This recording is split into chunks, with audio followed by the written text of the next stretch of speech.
1,765,855 points. And in first place, we have Poppers in Virginia, holding on to first place for another week, sitting with 1,918,675 points. Yeah, well, if you guys want to be joining up in these standings, make sure you're coming out for Tuesday and Wednesday night, as well as being signed up at pgl.world and becoming a member of our league.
There it is, 53 balls.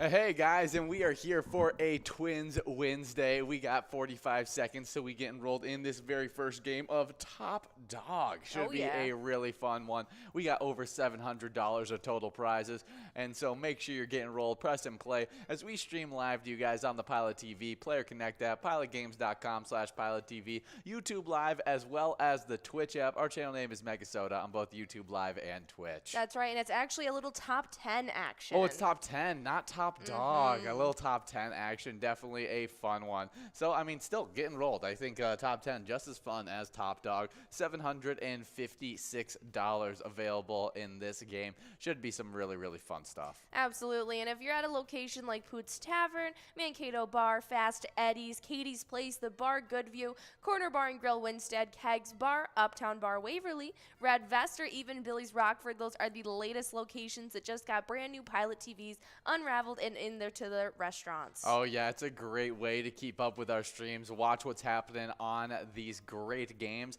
It also is a great place to watch our PyCon event, which is happening upcoming soon, September 15th at Waite Park, Minnesota is where PyCon's being held. But you guys can go to any of your local bars that have a Pilot TV, and you can be able to partake in a little bit of that action. As you know, some of those big time players, they're going to be over at PyCon, and you'll have a good shot at being able to be able to get some really nice wins. Absolutely, it's going to be a lot of fun. So if you guys missed out on getting your spot registered to be able to come in person for PyCon, it's definitely the day to go out there and watch us live as we stream to you guys all day long. You'll get to watch the concert along with us, as well as play a lot of fun games, as a lot of players are going to be out of those bars, so you guys will have an even better chance at taking home some great prizes. Yeah, it's great stuff. But we are already in this game, and Pickle 2 has taken over that first place spot. We'll see if they can hold on to it, as there's a bunch of players getting after it. I see a big-time player, Trisha Fred, in 8th place. Could be moving up those standings, as they're always one of those top contenders. But let's check out who's in second. As looks like first place now is Sansum.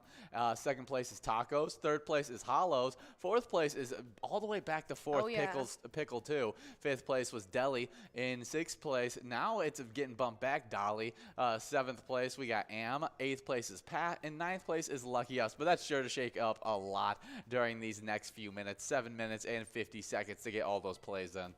Absolutely, but hopefully you guys can take home some great jackpots tonight, as we got a lot of fun games in store for you guys in the next 2 hours, and hopefully you guys can get on our jackpot to watch list, or our jackpot winners list, I should say, as we gave out just 3 yesterday, making it 22 for the last 7 days and 176 for season 12 so far. Yeah, definitely a great season 12 and a great week of jackpots. But Tuesday, we had 3 different jackpots go out, as the first one went out to Sitka over at Big Winnie's Bar, taking home $608. Nicely done. Next up, we had longtime player Forget You D over at VFW Austin, taking home $639. Yeah, it's a great jackpot going out to a big-time player, always getting big wins. We also had Snack Pack getting a win on that Tuesday, the final jackpot that went out on Tuesday, and they were playing at Vic's Bar and Grill in Moorhead, taking home $962. Nicely done to all of our jackpot winners yesterday. Tonight, you guys can be expecting what we're playing right now, a little top 10 action, and then we've got 2 rounds of Vikings victory to get into with you guys, and then our high-low game tonight is going to be a round of Lucky Sevens. It's going to be a lot of fun. Then we're going to finish out that 3rd round of Vikings victory before getting into some fishing derby action before we end off our night with our 2 grand finale games of Wipeout Blackout. Yeah, really, really great stuff there. But the really, really great jackpot that went out to Snack Pack made me think, what is your favorite snack? Oh, that is a hard question. I know, there's so many great snacks. That's why it's a tough one. Do you have a favorite snack? A favorite snack? I'm going to say those hickory barbecue Frito Twists. Frito Twists? Yes, that's what I'm going to go with. That's a good one. That's my favorite little snack right now. Mine would probably have to be either Flavor Blasted Cheddar Goldfish. Okay, that's a good selection. Is it Dots? Is that the brand of pretzels? Yes, we get Dots pretzels. Yes, Dots pretzels. Yeah, and what flavor? The original. Just the original season. Season. And every other one of them I haven't liked so far. Really? You only like the original flavoring. That's really cool stuff. But we do have a new player in first place, as Dob has taken over. 5 minutes and 30 seconds still left in this game, so shakeups can still occur. But some of these players have finished up their plays, like 2nd, 3rd, and 4th. Am, Lucky Us, and Tacos all have finished up their plays. And we'll see if they can hold on to a top 5 spot, or if they're going to be getting bumped back by some of these players that have a few more plays left in the arsenal. Yeah, Tacos is already getting pushed back to 6th place, and we still have over 5 minutes left, and so there's definitely going to be a few more shakeups, and we'll have to see what's happening for this top 10. Yeah, definitely going to be some fun stuff. But other than those the Frito Twists, I would say my other favorite snack. I have one for you that I think would be what would you yours. say is my favorite snack? Those baked white cheddar puffs. Baked white cheddar. Oh, the Cheeto. Cheeto puffs. Yes. Yeah. Okay. Yes, I do really enjoy those. Those are well. Sun Chips. Yeah, those Sun Chips and the barbecue Frito Twists. Yeah. Those are definitely the top trifecta. 3. Top 3 right there. Yeah, those are some good snacks. Okay, Ben says he's got some top snacks for himself. But before we do that, let's check in with these standings, as Oma has taken, now bumped back to 2nd, but has the most plays out of the rest of our top 10. And we probably will be seeing them get back into first place by the time we're done with it. Yeah, another one of mine would have to be that double mixed Cheez-It box that has like the snack mix in it. Oh, that's another good snack a good right one. there. But Ben's checking in. His favorites are in 3rd place. His 3rd favorite is Pringles. Now, we don't know what flavor of Pringles, if he's talking about original, sour cream and onion, barbecue pizza, whatever it is. 2nd is chocolate-covered pretzels. Now, I can definitely get behind this one. Ben's checking in. He literally says the ones sour cream, cheese, and regular, all super good. Absolutely. For those Pringles. Yep. But his number one are Cheetos. Now, is it Cheeto Puffs or just the regular Cheetos? Just classic Cheetos. That's my mom's favorite snack ever. That's a good one. I mean, regular Cheetos. I don't have it a lot, though. That's the thing, is I'm very sparing on when I have my regular Cheetos. Oh, whenever my mom wants to buy snacks, she's buying a bag of Cheetos. Yeah, I'll buy the white cheddar Cheeto Puffs. Yes. That's the one thing that I'll splurge on a little bit when it comes to Cheetos. But we still have 3 minutes left on this game. Oma has taken over that first place spot, and we'll see if they can hold on to it. Let's see, Rud Dog still has some plays. Gingerbread still has some plays. Trying still has some plays. Let's see the rest of our top 5. Lil Lucy has some plays in 3rd, and Pam in 5th has some plays as well. But it'll be some big-time plays for them to catch up to Oma, who still has those plays left to go. Absolutely. Ben checked back in. He said those regular Cheetos, but he's leaning even more towards the white cheddar puffs. Yeah, the white cheddar ones, they're better. I'm going to say it right here now. The white cheddar ones. Better Cheetos. But we do have a great E-Tab game that we need to talk about, and that's lots of Loons. Check out that Loons bonus and win some really big prizes. It's a super fun, it's more realistic themed game where you can take home really good prizes, and if you take the right picture in the bonus round, you'll be taking home some really huge prizes. Absolutely. But actually, Ben, one more last time, is checking in, and he's not actually talking about the white cheddar puffs. He just likes white cheddar Cheetos. The white cheddar Cheetos, those are really good as well. I probably lean more towards those than the regular Cheetos. Yeah, the white cheddar is just always super tasty.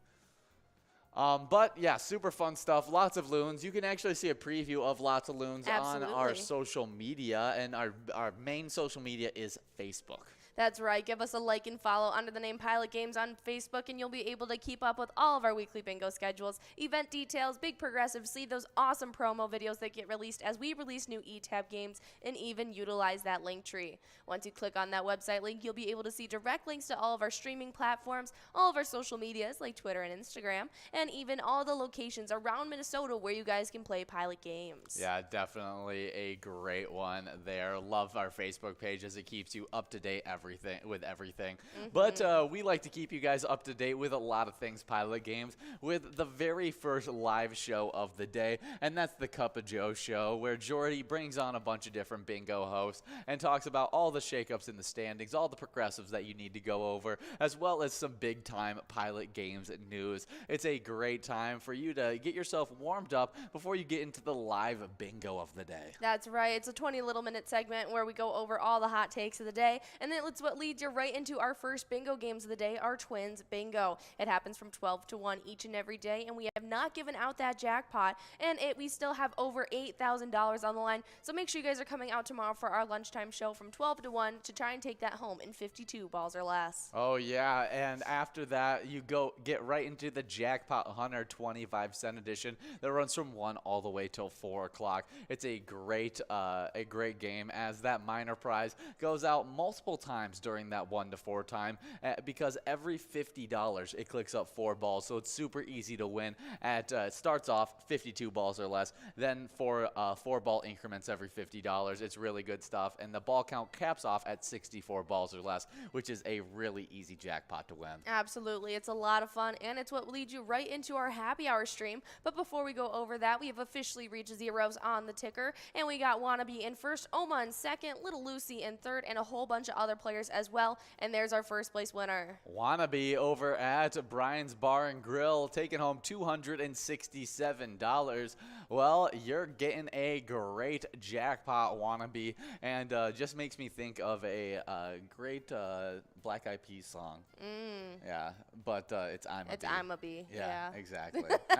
I know, but you could change it to wanna be, wanna be. Classic. Yeah, exactly. I think it would be just as big of a hit. If not bigger. Yeah, exactly. We do have just 4 minutes and 25 seconds to get enrolled in this next game. And this is our first game of Vikings Victory, where we got 2 different jackpots available in this game as well, as our small jackpot is sitting at $470, not bad. And that large jackpot looking really good at $10,008. That's insane. So hopefully we can give it out in this awesome round. But if not, not, we got 2 more rounds after this one of Vikings victory that we'll play throughout the night. So make sure you guys stay enrolled and get ready to take home some cash. But we were talking about our happy hour stream, and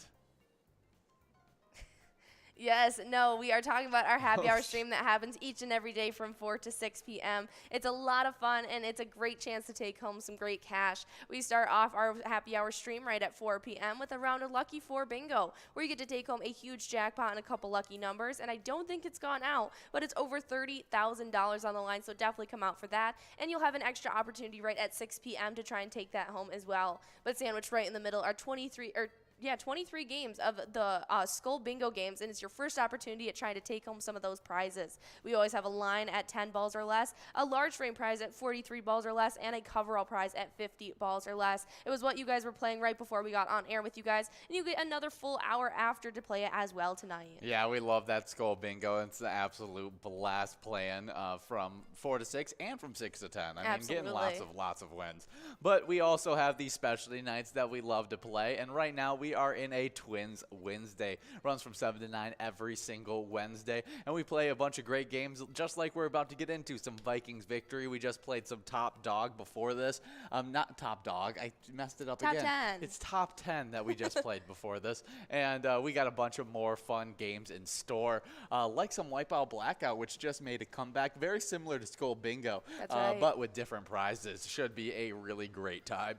But just yesterday, we had a different specialty night. That's right. That's our MegaSota game night that you guys can check out each and every Tuesday at 6:40. It's an awesome MegaSota game night, the biggest gambling night of the week, where we got a lot of fun prizes on the line for you guys to take home, like that Jackpot Jungle coverall that has still not gone out. And so next Tuesday night, it's your next opportunity at taking it home on a $1 card. That means it's got $30,997. You can take that home in 54 balls or less. Yeah, great time. Make sure you guys are coming out for both specialty nights to not only win some great cash, but also earn some PGL points for those top yes. 10s. It's a great time.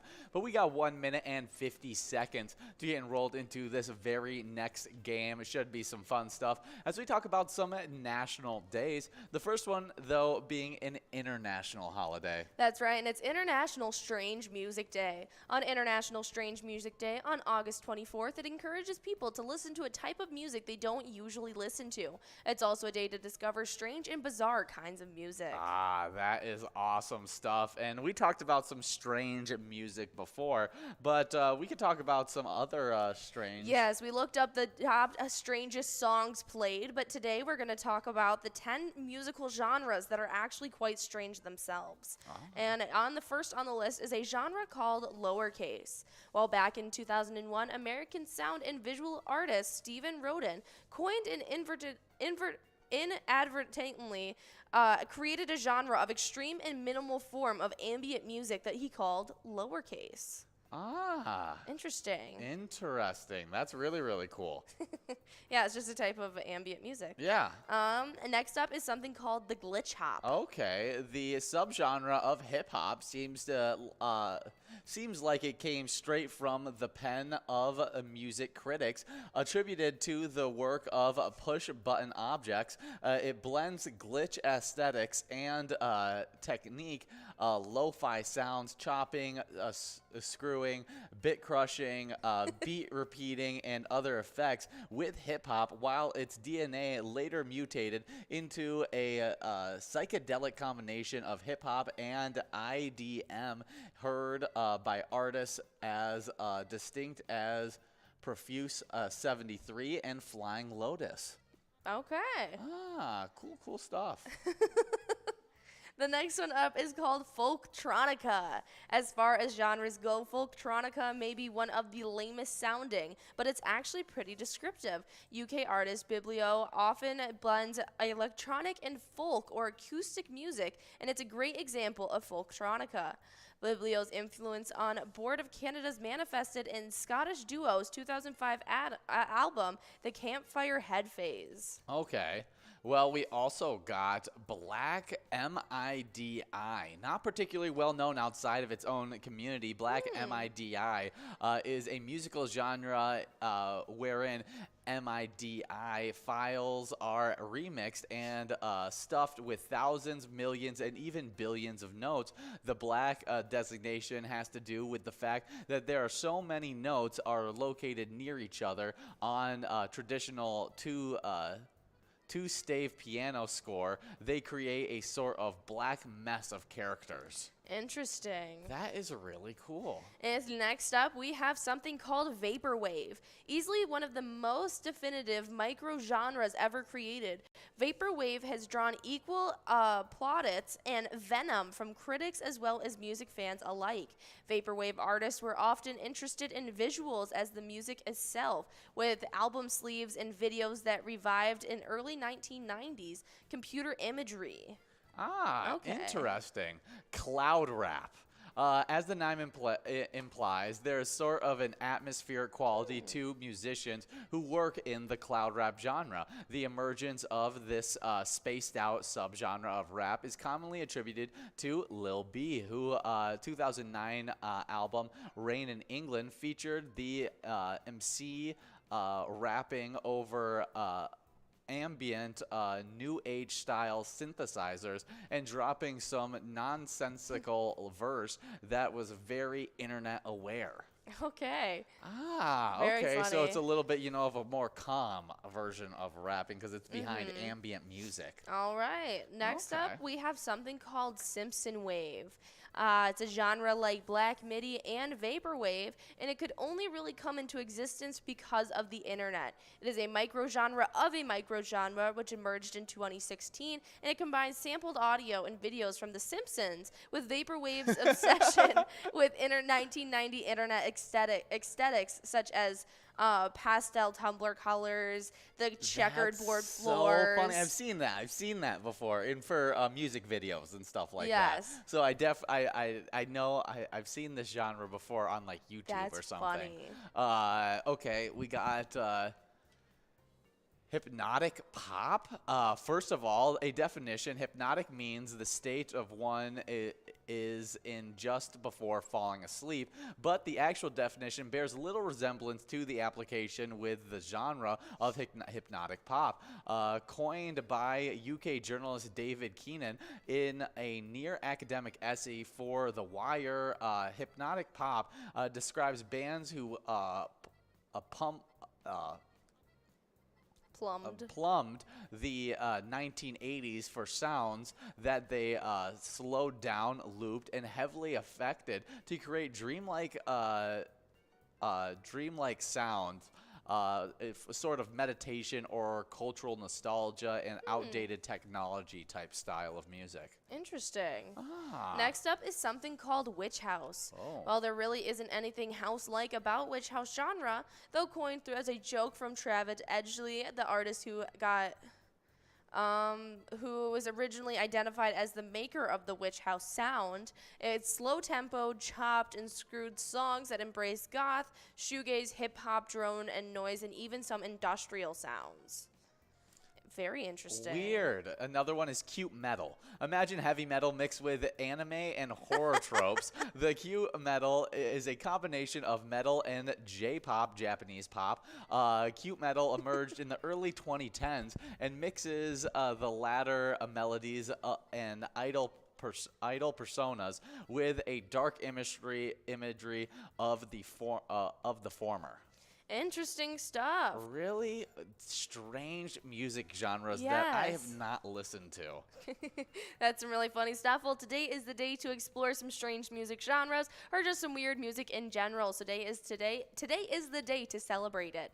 But we have just about 4 minutes and 40 seconds left in this round of Vikings victory. We have Hunter in first place with a bunch of players still with a ton of plays left. We'll have to see.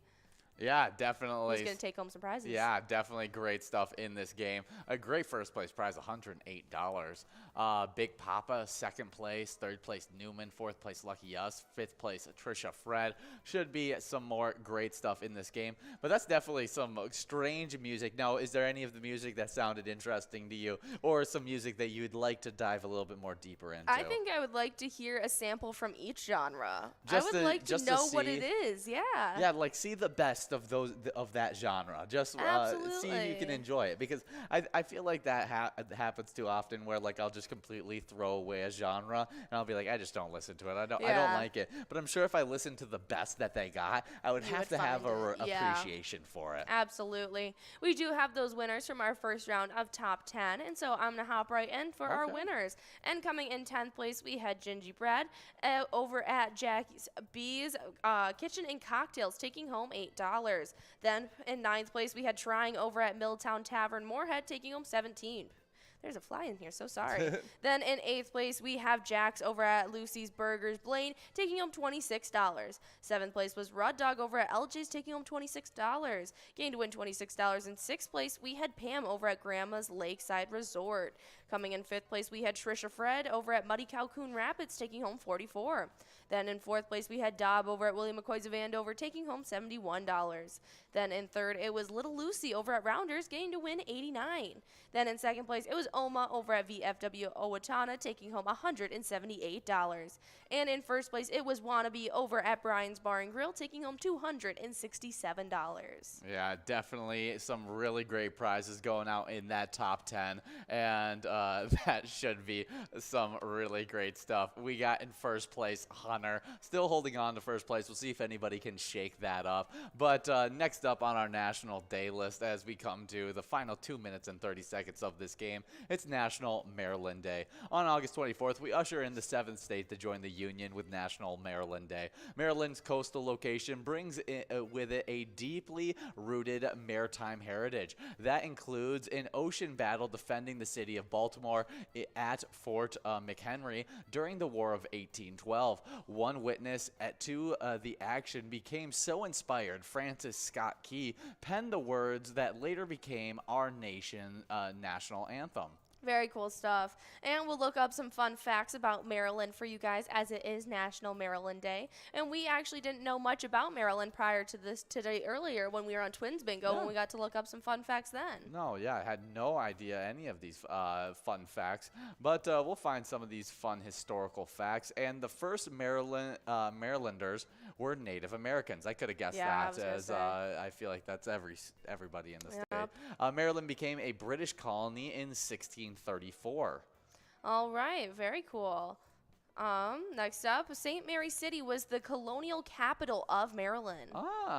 The U.S. national anthem was written in Maryland. We just covered that, as he was inspired by what happened during the war. Very cool. Baltimore received the first long-distance telegram ever. Oh, that's really cool. Now, we also know that the first hot air balloon in the U.S. Went up in Maryland. Edgar Allan Poe spent most of his life in Maryland. I'm trying to think. What other fun facts did we learn earlier today? Oh, I don't know. You don't remember. Okay. We'll see if we can find any other fun facts about Maryland. Interesting facts. Yeah, because there's these states are always super interesting. Yeah. Judges wear red in Maryland. Very cool. The opening of the first U.S. school was in Maryland. Home of several past capitals. Interesting. It was the birthplace of Harriet Tubman. Wow, big person there. A remembrance of the Battle of Antietam.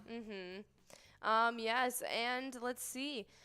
Sir George Calvert was an English statesman hoping to find somewhere that he could practice his Roman Catholicism in peace, and the result was the Providence of Maryland.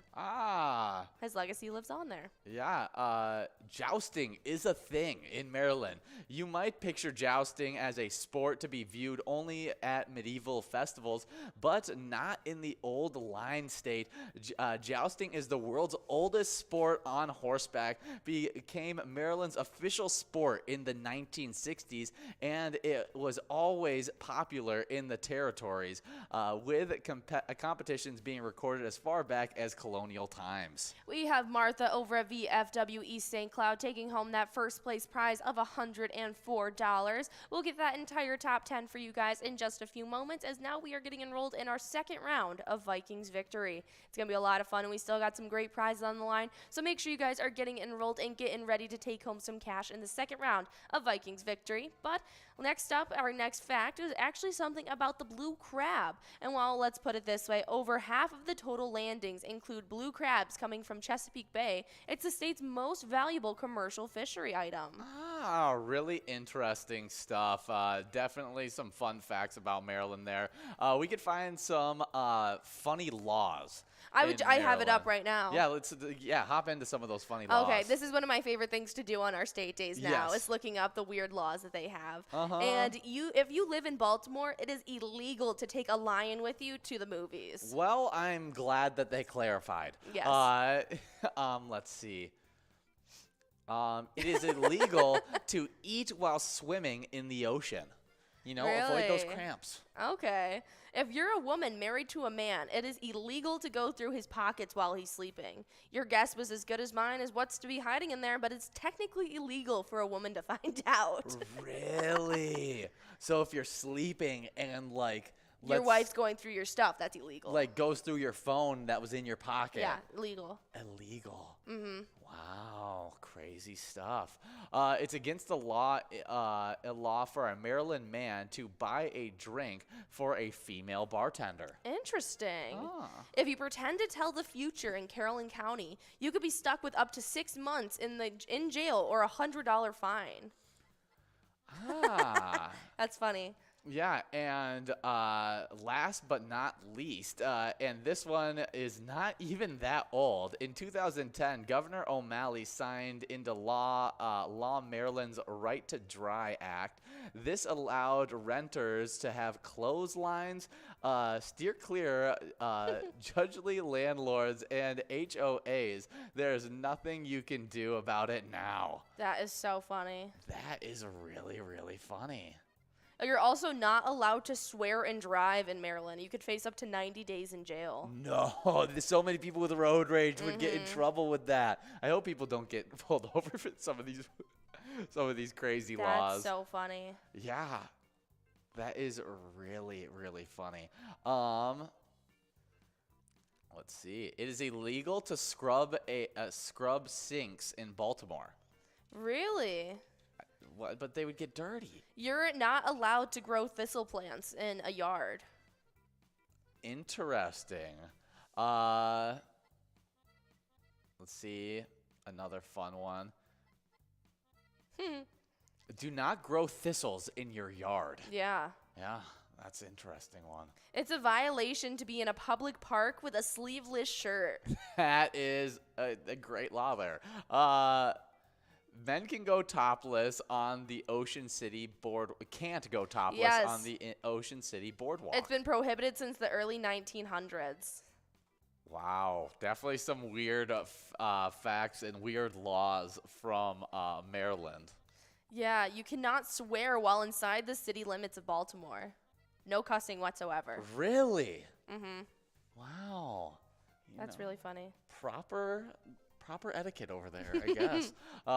Definitely fun stuff. We got 1 minute till we get enrolled into this next game, where we're getting into our second game of Vikings Victory, correct? That's right. Yeah, second game of Vikings Victory, $10,861 of total prizes available. But those are some fun laws and facts about Maryland. We're gonna move on to our next national day, though, as we got National Waffle Day. That's right, and National Waffle Day on August 24th commemorates the anniversary of the first waffle iron patent used. Celebrate by savoring your favorite kind of waffle. Yeah, definitely a great day on today, because I'm a big fan of the waffle. Yeah, no. You say it's waffle over pancakes. Yeah, waffle over pancakes. I'm probably a French toast guy on top. Over waffle. Like that's my number one syrup breakfast food Yeah. that I enjoy. Then it's waffle, and then it's pancake. Okay. Is there any other ones that I'm missing of that category of food? I don't think so. You can put like crepe in there, but, Yeah, but I that's don't- not a common. Yeah, I think crepe would be under those as well. Mm. So, it's French toast, waffle, then pancake. But waffle for sure over pancake. As waffles, they got little syrup holders for you. Yeah. It works out perfectly. It is perfect. Well, as someone who's not a big fan of syrup, I actually would have to disagree with that order. But What's your order of favorite? it would have to go pancakes, French toast, then waffles. Pancakes at number one. I grew up eating it the most. I never ate French toast. It was like a special occasion that I made for my mom. I mean, I definitely had pancakes more than I had any of the other others growing up. But I mean, French toast always was so good, so tasty, and also like I had my mom. She makes a really good French toast. See, Ben's right there with me. He says he agrees with my order: French toast, waffle, then pancake. He's completely right. And Jordy, he said Jordy's is a bad take. And That's okay. And I think you can. We can live agree with to that. disagree. You just don't use syrup. So I don't. It changes the whole game when you don't use See, syrup. because I always put I either do like a banana chocolate pancakes, white chocolate raspberry, and I have the butter on it, and that's just like perfect for me. I don't need anything else. You know? You like a lot of stuff stuffed into your pancake too. Like, not like a lot, but yeah, I put things in my pancakes. No, I just mean like I would choose to have like one thing sparsely separated Yeah, throughout you like the pancake. plain pancakes the most. No, I'd say chocolate chip pancakes are my favorite. Yeah. Okay. Yeah, chocolate chips are definitely my top one, and then I really enjoy a good blueberry pancake. Okay. Yeah, plain pancakes are up there for me. I like a good. I like the pancake bread. I like Yeah. enjoying that. Yeah, with butter and syrup. And I know it's a great time when you enjoy syrup, but I just can't get on that boat. Oh yeah, but some waffle fun facts since it is National Waffle Day, and waffles have been around since the 14th century. Really? Yeah. Well, if you guys didn't know, waffles actually inspired Nike's first pair of sneakers. Yeah, we did find that out as the creator was getting himself a waffle, looked at the checkerboard Used pattern. an original waffle iron patent to make the sole of the first sneaker. Yeah, absolutely crazy. Now you see them all over on shoes. The word waffle has Dutch origins and actually means wafer. Mm-hmm.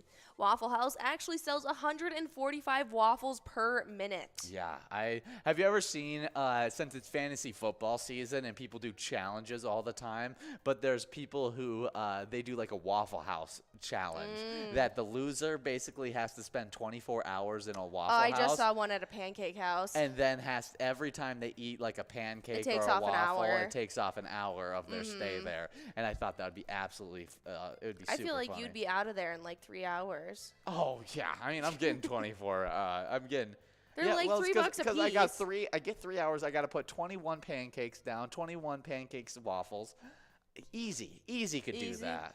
Okay. I think I'd be hurting at the end. I mean, I'm not lying. I would be hurting, but I don't think that I'd be like done for the count. Like, can't They're do it not kind big of thing. waffles that they have there. Exactly. So I think I could handle it. Yeah, I think you'd be fine. I think that would be a great punishment, to be honest. I would lose on purpose. I would enjoy that punishment. Yeah. If I started doing bad in fantasy and I wasn't thinking I'm going to win the championship, I would just lose. I would just tank. You know how NFL teams, they tank to get better draft picks. I would just tank to be able to eat my weight's worth in waffles.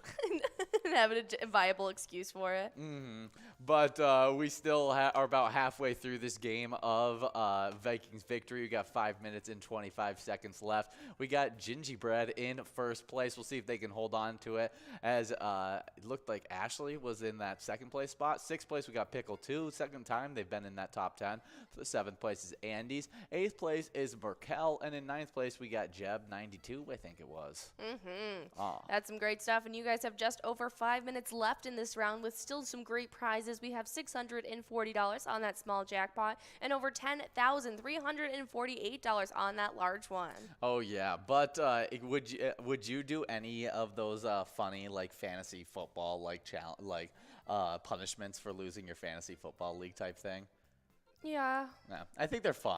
I think Yeah, it I makes haven't it seen many. I don't You really haven't seen know. them? Oh, they're so I literally funny. just saw one where a guy had to stay at a pancake house for 24 hours. Yeah, like, there'll be maybe ones. 20 minutes before we came on this There'll broadcast. be ones where they'll like just go out on the street and they just basically have to hold a sign in like a ridiculous outfit like that says "I lost my fantasy football league," and it's just like them dressed up as a Christmas tree in the middle of summer or something like that, and it's just funny stuff. Yeah, I think that's fun. Yeah. So.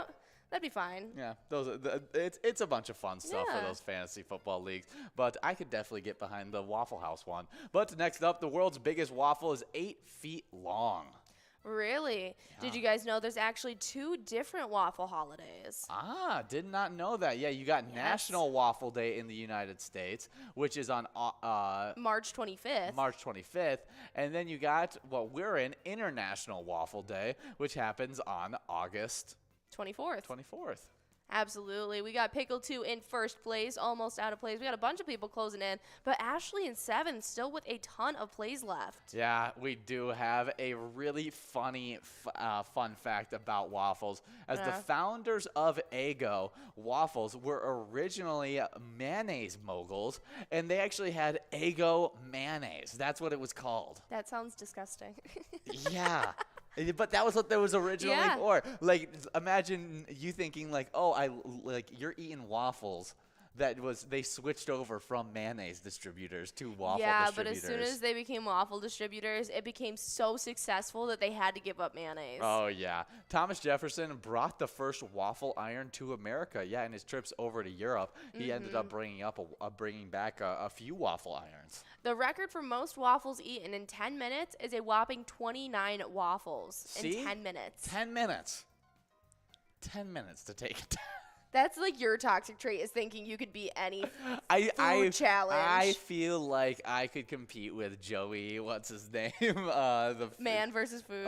No, it's Joey Chestnut. I think his name is, and he's like the greatest competitive eater of all time. That is so funny. And yeah, he still like wins them. Like he's been winning them for the last like since we were in like middle school. Really? Yeah, he's absolutely ridiculously good at eating hot dogs. Is he healthy?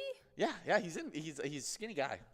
Good for him. Yeah, most of those professional eaters are skinnier people. Yeah. Like they just know how to because they know how to specifically train their body. Eat a lot. Like in that one specific time, they don't eat like that all the time. Yeah. Kind of thing. We got 2 minutes to get the rest of your guys' plays in. Yeah, you definitely want to get them done. As I see a bunch of you players with a bunch of plays left.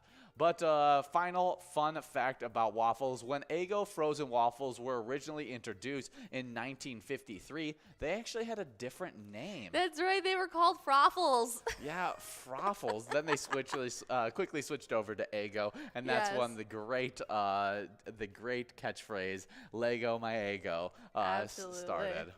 That's really funny. A shortage of cups and a surplus of waffles is what inspired the ice cream waffle cone. Interesting. So it just ended up being created because they didn't have enough cups.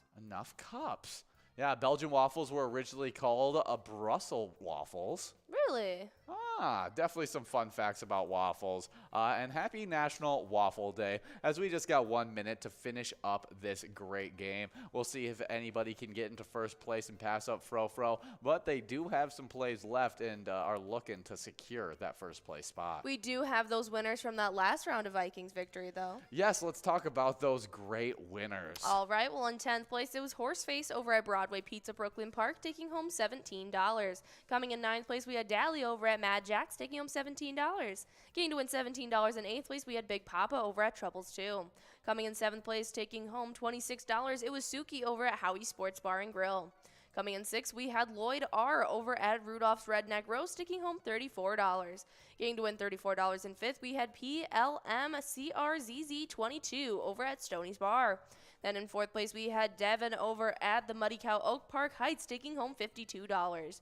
Getting to win $69 in 3rd place, we had Scossus over at Pete's Inn. Coming in 2nd place, it was Hunter over at White Right Bear Bar taking home $78 and then getting to win $104. In first place, it was Martha at VFW East St. Cloud. Well, good job to all those players getting some wins. Right now, Frofro is in first place, and we've hit zeros on the clock. We'll see what our top 10 looks like in just a moment, but we need the blue screen to officially announce Frofro as our winner, and then we'll also get to see if any of those jackpots ended up going out as well, as That's right. there's some great ones on the line. And there it is, Frofro over at Woodtick in Cunha is a great win for Frofro. Nicely done, taking home $99. We'll get that entire top 10 for you guys and all of your prize winnings going out to you guys in just a couple moments. We're about to be getting in our high-low game. It's going to be a lot of fun. It is Lucky Sevens. It's going to be a lot of fun. You guys definitely want to get enrolled in this next round. Yeah, it's definitely a great game right here.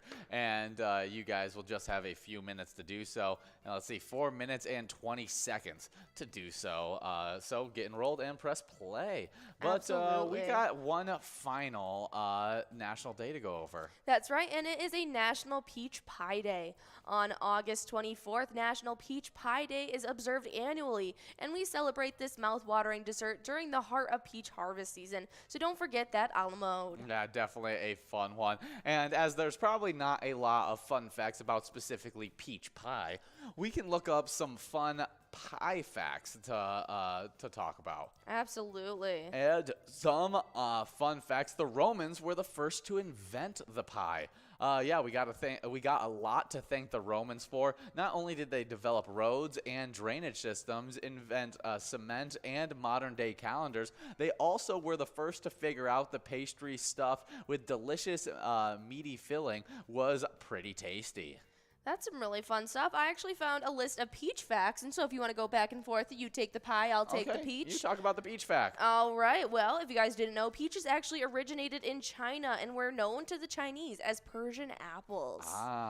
Pie crust was first used as Tupperware. That's really funny. Yeah, before the perfect buttery flaky pastry was lovingly created, the lid of the pie had more of a practical purpose. The pastry itself was so hard and tough that it was basically inedible, but instead of serving it as a tub to seal in food and keep it fresher for longer, and was known as a paste. That's really funny. Really cool stuff. Peaches are the third most popular fruit grown in America, providing 25% of the world's fresh peaches. Well, in medieval times, pies weren't just for eating. Cooks used to be tasked with coming up with inventive ways to create not only delicious but also entertainment to please their master. So birds and even dwarves would emerge from pies with great theatrics. Much of the delight of those awaiting their supper who are not sure we'd want to eat the pie after a live bird's been trying to get out of it, though. Yeah, that's crazy. That is hilarious. The original jumping out of a cake. Yeah, they just, shove a pigeon in a pie and be like, stay in. Okay. Oh my gosh. Here you go, king. Look at it. Whoosh. Bird All right. Entertainment at its Bird best. pie. Do you think they ate the pie afterwards like all the time? I would guess. I mean, that would be a waste of food if they didn't. Yeah, I feel like they probably did. If you guys didn't know, Georgia ranks third nationally in devoted to peaches and in production, right behind California and South Carolina. Wow. I didn't expect them to be third, to be honest. I thought they would have been up there a little, top two at least. Mince pies were once banned. The ancient legend tells a tale of Oliver Cromwell, who had a rather lofty title of Lord Protector of the Commonwealth post the death of King Charles I during the Civil War. It is thought that Cromwell viewed eating mince pies as a sign of extreme gluttony and therefore banned the consumption of them during Christmas. Lucky the ban didn't last for very long. Yeah, whenever I think of mince pies, I think of Sweeney Todd. That makes sense. Yeah, that's what I think of. I don't think I could ever eat a mince pie now. Yeah, no, it ruins it for you. Next up, fresh peaches are actually available only 16 weeks of the year from mid-May to August. So we are, in fact, in the heart of peach harvest season. Ah, great stuff. While the upper class could enjoy rich venison meat, the leftover parts, heart, kidney, liver, of the animal would be whipped up and put into a humble pie for the lower classes. However, it is thought that the true connection is delivered from the French word noble, meaning deer's innards. That is funny. So that's the humble pie. Yeah, see, I've always heard the phrase like getting served humble pie, but I thought it was just like getting knocked down a peg. Yeah, and I think that's what it is now. But but it's referencing Getting served the leftover of deer pie. of the rich people. Yeah. That's funny. So, all right. Cool stuff. We are in this game of Lucky Sevens. We got Davin in first place, as a bunch of players are going to be jumping into that first place spot. And we got 8 minutes and 57 seconds to see all those plays get in. And that first place prize is going to be taking home $88, so not bad there. Nicely done, everyone. Let's try and get those plays in and take over those first place spots. We still got Dak HHH with a ton of plays left in first place, so we'll have to see if they can hold on to it through this round, but there's still a whole bunch of time left, so I'm sure there's going to be plenty of shakeups to come. But even though peach season is almost over, you can still get peach pies from Marie Calendar year-round. And there are pie throwing contests. The first World Custard Pie Championship were held in 1967 in a small village in Kent. 2 teams of 4 would vigorously hurl pies at one another, be awarded points for a good hit, and deducted for those they missed. Nowadays, you'll find lots of pie-based competition taking center stage at festivals and feats. Those, interestingly, the pies used at the World Custard Pie Throwing Championship aren't actually containing custard. Interesting. Oh. And although Georgia is still called the peach state, it actually ranks 3rd in peach production, as we talked about, right behind California and South Carolina. But it is said that Georgia's peaches are arguably the sweetest and tastiest grown anywhere in the world. Boom. Yeah, that's where Georgia's got it. We got 7 minutes, 30 seconds to finish up the rest of your guys' plays, as we're about to get into a little bit of Twins news down. But we do want to say happy National Peach Pie Day. Enjoy a little bit of peach pie if you got the shot. But our Twins news, they are 62 and 59, and they actually have a game going on right now between our Twins Astros. So we'll see what that game's looking like. Yeah, hopefully we can get a little bit better.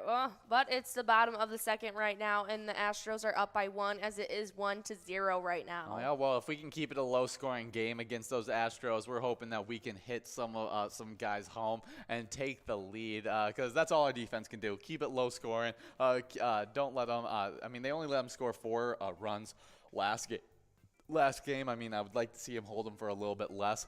But our Twins need to get our bats going and start scoring some more runs. Absolutely. They have another game coming up tomorrow at 7:10 against the Astros. It's the last one in their series with them. So hopefully tonight we can take the win and yet again tomorrow. But we did end up losing to them last night. What was it, 2-1? 4-2. 4-2. Yeah, but we talk about trying to get those bats going once again, and we've got some really rough news for those bats, as Twins will have to push for a postseason spot without their most electric player for at least the next 10 days. Byron Buxton was placed on the 10-day injury list with a right hamstring Tuesday. The team announced he's exited Monday's game with the injury, and manager Rocco Baldelli acknowledged it's something Buxton has played through for some time. He had a few things go on where you could tell he wasn't feeling it, Baldelli told MLB.com after Monday's game. Over the last few days, he's been in a spot where he's been on the verge of not being able to go out there, not being able to swing or run, but he's continued to post up and continue to go out there and play at not a high percentage of what he can normally do physically. Yeah, unfortunately, that is something that we're going to have to push past and try and just do our best with in the next 10 games. And hopefully he can come back after a nice rest and be all ready to come back to the season. Yeah, that's the important part. We need those guys to be healthy, those star players. We want 100% out of them when they're playing. We can't have a 50% guy going on out there as Buxton. When he's at 100%, he's a game changer and can win you a baseball game. So hopefully he can get that right. And it's only a 10-day type 10 thing. game, yeah. 10 day. Oh, okay. It's not 10 game. It's 10 okay. day. 10 day.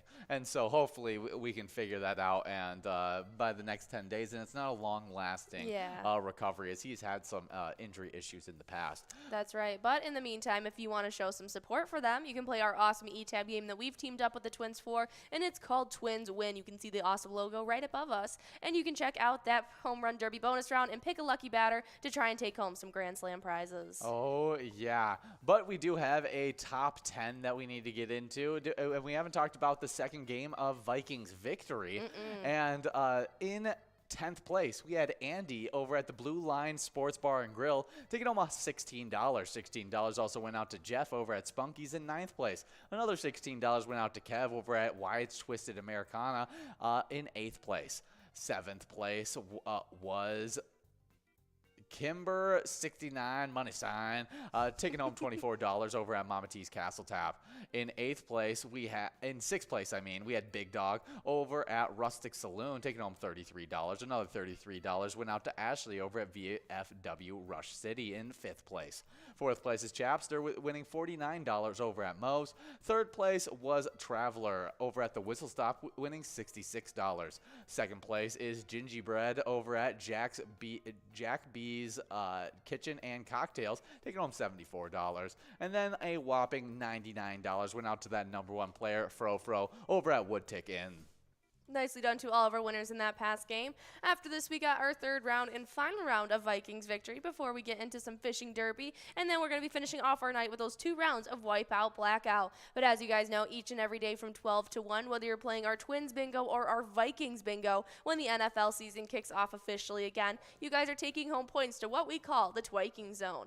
And in the location side of things, in 10th place, we start off with Juicy Loser at VFW Columbia Heights with 44,000 points. With 45,000 points right ahead of him, in 9th place, it's T-Bone at Poppers.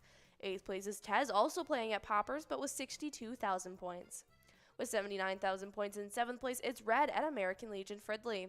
6th place is Caribou over at Cooper's Restaurant with 87,000. Now with 109,000 points in 5th place, we have Nan at Corner Bar in Corky's Bar, South Haven. Then in 4th place, it's Mikey Wins at Steve-O's with 111,000 points. With 127,000 points in 3rd place, it's Scrub Eye at VFW Blaine. 2nd place is Sin Bob at Bedrock with 129,000. And then with 140,000 points in 1st place, it's Loser Dave at VFW Spring Lake Park. Oh, yeah, definitely a great player side of those standings. You got any players that you're watching out for? Oh, I'm looking to see Caribou, Red, and even maybe Taz. Which one of those 3 players are going to be the next one to get in that 100,000 point club? That's definitely a great thing to watch out for. But what I got my eye out on is Sinbob and Scrub Eye in that 3rd and 2nd place spot. Only 2,000 points separating those 2 top-tier players. And they could be pushing themselves into kind of a 3-way race between them and Loser Dave, as it wasn't too long ago that Sinbob was in was in 1st place. Absolutely, definitely a race to watch out for. So stay in the know about what's happening in our standings. And if you're one of those 3 players, make sure you guys are coming out each and every day at lunchtime to secure your spot in our top 3. Oh, yeah, but moving on to the location side of these standings. In 10th place, we got the Floppy Crappie over at Pokegama Township with 50,000 points. 52,000 points for the 9th place location, Cooper's Restaurant in Egan. 8th place is Carboni's Pizza CR Billiards in Coon Rapids with 79,000 points. With 86,000 points in 7th place, we got Minier Sports Hub in La Crescent. 6th place is Our Place on 3rd and Faribault with 105,000 points. With 141,000 points in 5th place, we got VFW Blaine. 4th place is Poppers in Virginia with 169,000 points. With 222,000 points in 3rd place, we got Corky's Bar in South Haven. 2nd place is American Legion Fridley with 281,000 points. And with 365,000 points in 1st place, we got VFW Spring Lake Park. Yeah, that's some awesome stuff. Like we said, make sure you guys are coming out each and every day from 12 to 1 to try your hand at our Twins Bingo, and eventually when we switch back over to our Vikings Bingo. But we got 30 seconds left in this round of Vikings victory. No, right? No, we are in our top dog game, our little high-low. Yeah, it's Lucky Seven. Lucky Sevens? Isn't it Lucky Sevens? I think it might be. It is. Yeah, Lucky Sevens. Definitely some great stuff. Yeah, coming down to the tail end of it. Should be some fun stuff as we'll wait for Newman to get announced as that first place winner, as they seem like they're doing a really good job holding on to that. We'll see any other players out there with some plays left. No, it doesn't look like the rest of the top 5 has any plays left. But we have a great E-Tab game that we can talk about while we're waiting for that blue screen to pop up, and that is our E-Tab Spotlight. And we're listening to a little bit of Cash Mountain. You guys can hike up the Cash Mountain, see if you can win some good cash, or maybe meet the friendly Yeti that's up there. Or you can try out the other E-Tab games that we have, because we have over 50 different charitable E-Tab games.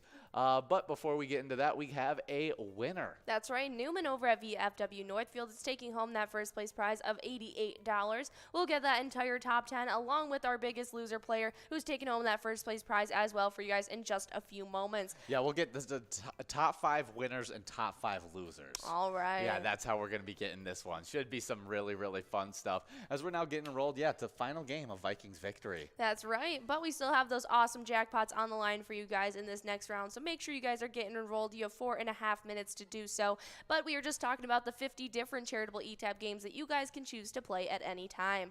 All of our games have 85% payout and a huge prizes up to $1,500. You can even check out small bets between 50 cents and $5. Awesome bonus rounds and free play rounds as well that are available. Yeah, we love those E-Tabs, and you can take home some really good wins in those E-Tabs. I just said earlier on the Twins broadcast that Lots of Loons is my favorite E-Tab right now, just because, I'm a sucker for the new games. It's just how it is. Absolutely. I'm kind of that way, but I went with Later Gator That's earlier another today. really great one. It's like that one, or like Diesel Freaks is always my fallback one, is that I really, really enjoy the whole sound aesthetic of Diesel Freaks. Oh, yeah, it's a lot of fun. Yeah. Vikings Victory is also another really good.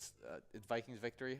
Yeah, Vikings Victory is another really good one, as the graphics on it are really cool. So fun. But we got 3 minutes to get enrolled in this very next game. And as you guys are getting enrolled, we got some music history to go over. And on today in 1967, John Lennon, Paul McCartney, and George Harrison meet Maharaji Mahesh Yogi. Yeah, when they met his lecture at the Hilton Hotel on Park Lane, London, they later traveled to India to study the transcendental meditation with the Maharaji and an experience that informs many of their songs on the White Album. That's some really cool stuff. I thought it was really comical. Our captioner read it as the Maserati.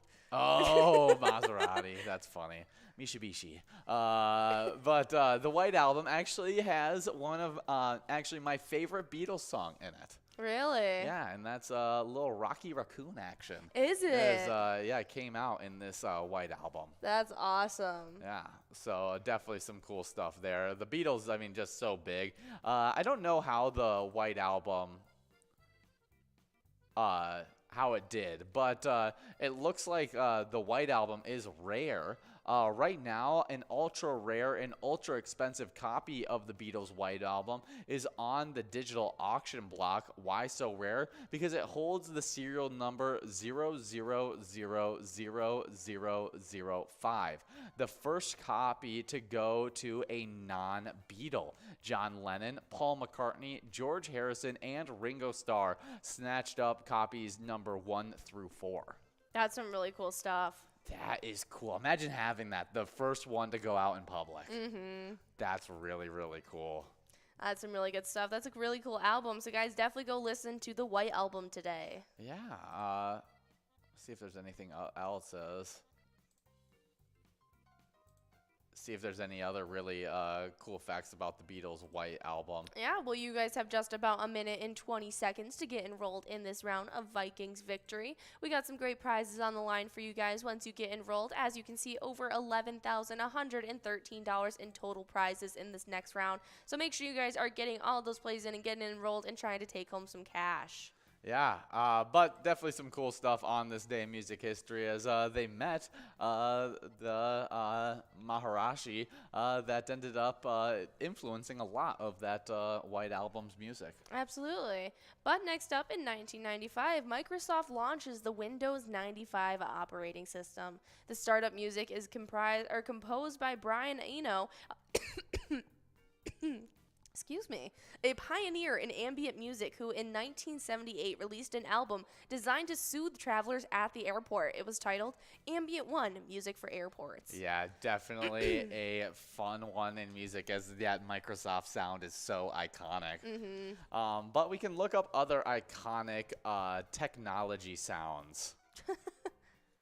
Yeah, I think the Windows operating is definitely one of the most.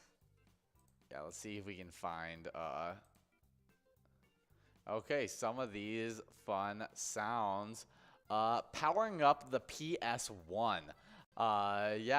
Within 9 years, 6 months of the launch of December 3rd, 1994, Sony had shipped more than 10 million units of the first generation PlayStation. Imagine the number of Psyche's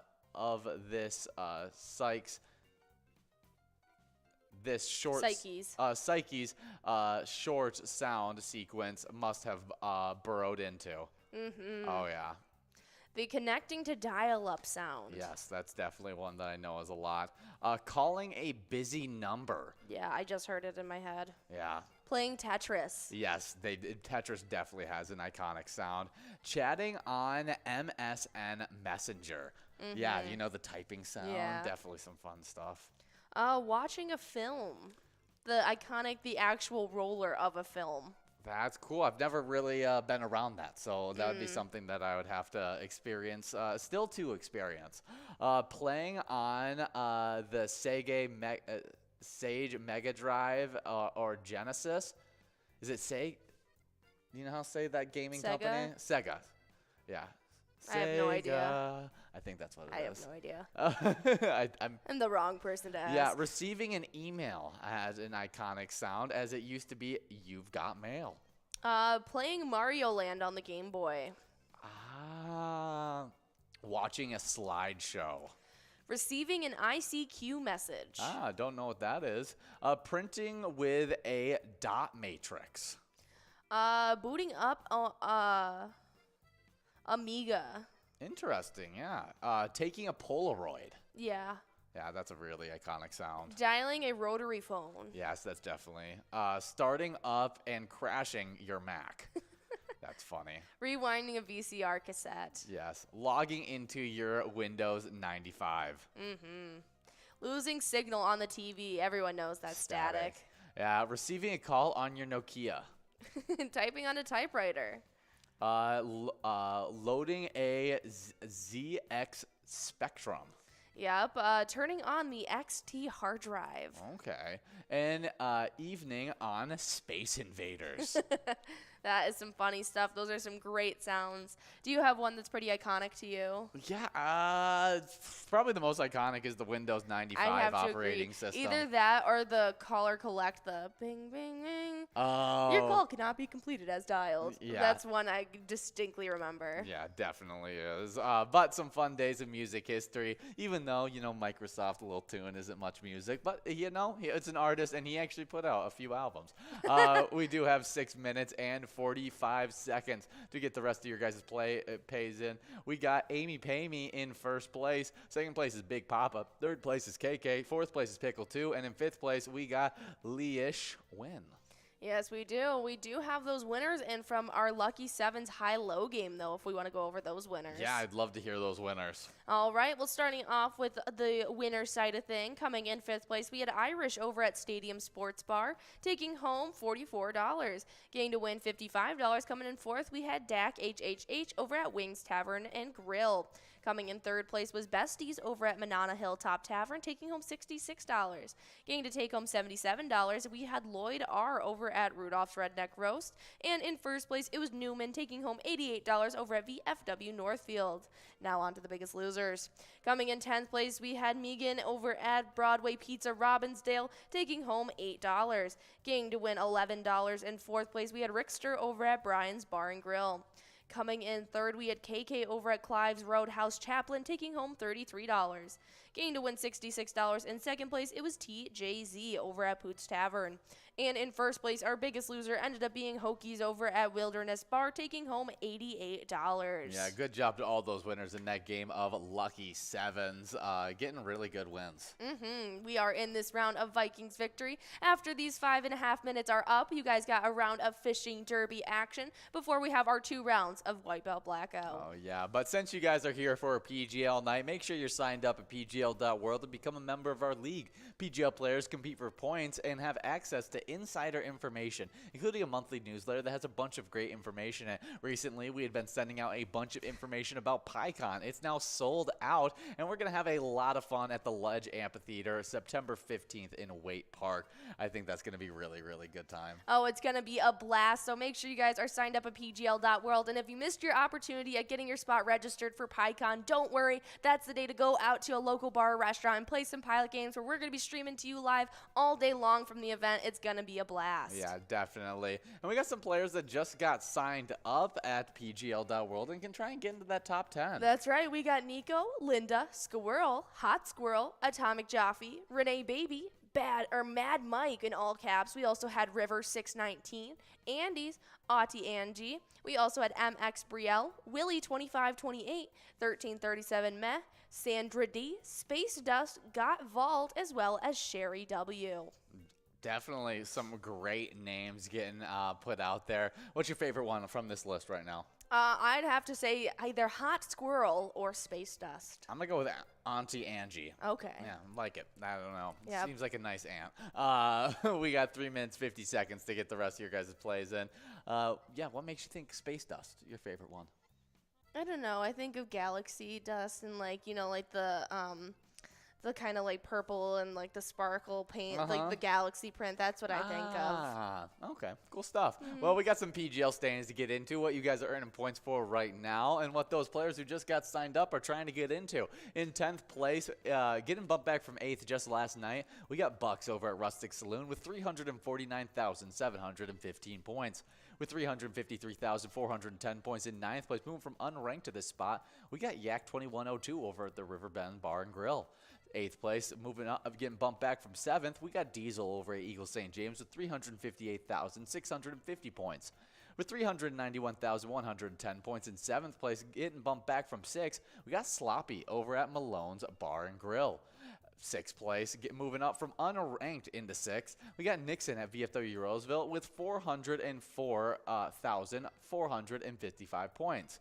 With 444,650 points in 5th place, getting bumped back from 3rd, we got Keebs over at Clearwater Corners. 4th place, moving up from 5th place, we got Devoided over at the Roadside with 444,775 points. With 476,035 points in 3rd place, moving up from 4th, we got Bergar over at Southtown Lanes. 2nd place is Keith over at Beeza West with 493,925 points. And with 617,990 points in 1st place, we got Forget You D at VFW Austin.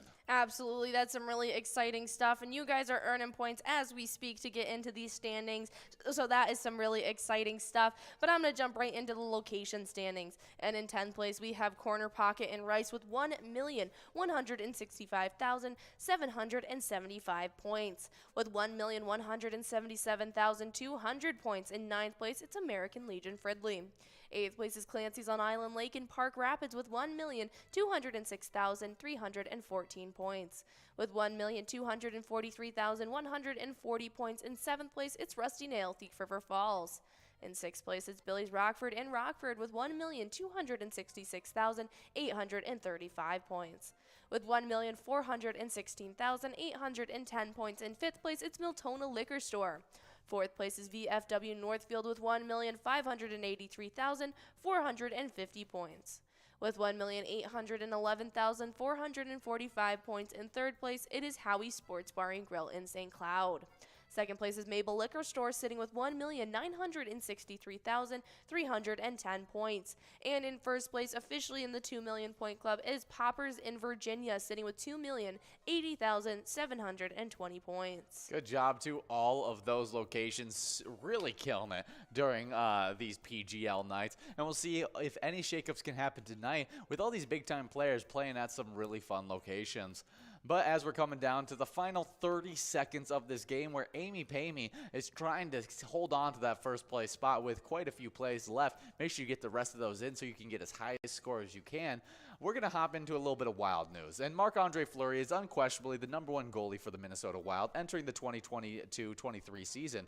But with retirement on the horizon, the future between the pipes appears to be very bright in the state of hockey. Jesper Wallstedt, the 19-year-old Swedish goalie the Wild drafted in 20th overall in 2021, stopped 125 of 133 shots he faced in 5 games for the Swedish national team at the World Junior Championship out Alberta, Canada. He stopped 21 of 23 shots against Germany, 38 of 41 shots against the USA, 12 of 13 shots against Latvia, 27 of 28 shots against Finland, and 27 of 28 shots against Czechia. But there it is. We got Amy Pamey over at Corner Pocket and Rice taking home that first place prize of $120. We'll get that entirety of that top 10 and their winnings to you guys in just a few moments. You guys are about to be getting enrolled in some fishing derby action. We'll let you guys get enrolled, and then we'll be back for fishing derby once it's happening.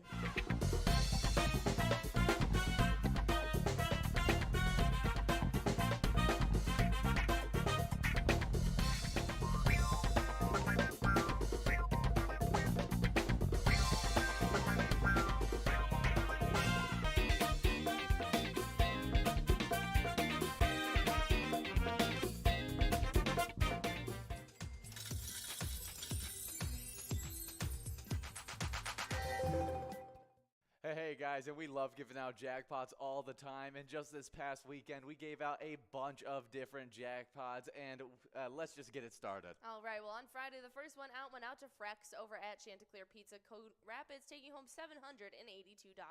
Then we had a Loin over at Woody's Bar and Grill, taking home $34,990. Surprisingly, wasn't the largest jackpot of this weekend. Really? Yeah. That is craziness. Well, next up on Friday, we also gave one out to J.W. Breer over at Shoreline Restaurant, taking home $1,491. Then we had Jimmy over at VFW Northfield, taking home $701. Nicely done. Then we had Puddle 72 over at Moe's, taking home $721. Yeah, good job. We also, on Friday, the last jackpot on Friday, went out to Chanta Duo over at Chanticleer Pizza Maple Grove, taking home $1,014. Nicely done. Then Saturday got started off right with 6-9 BLT over at Lookout Bar and Grill, taking home $1,548. Then we had C. Matt over at HR Pesties, taking home $708. Then we had Jeffrey over at Municipal Liquor Store Twin Valley, taking home $708 as well. Yeah, then we had Puddle Jumper over at Moe's, taking home $602. Definitely a great name right there. Yeah, nicely done. And then Saturday got started off with what turned out to be the biggest jackpot of this past weekend, Pepper over at Moose Lodgeway Park, taking home $35,894. Whew, what a great jackpot. Then we had Player over at Leon's Riverside Pub, taking home $10,263 to end off that Sunday. What a great weekend of jackpots, and hopefully this upcoming weekend we can have even more. But while you guys are playing, remember, when you play Pilot games, your community wins.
Hey guys, and we are here just in time to get in this next game of Fishing Derby. We got 14 minutes on this game. It should be a really fun one, as you guys have got a bunch of plays and a bunch of time to get those plays in.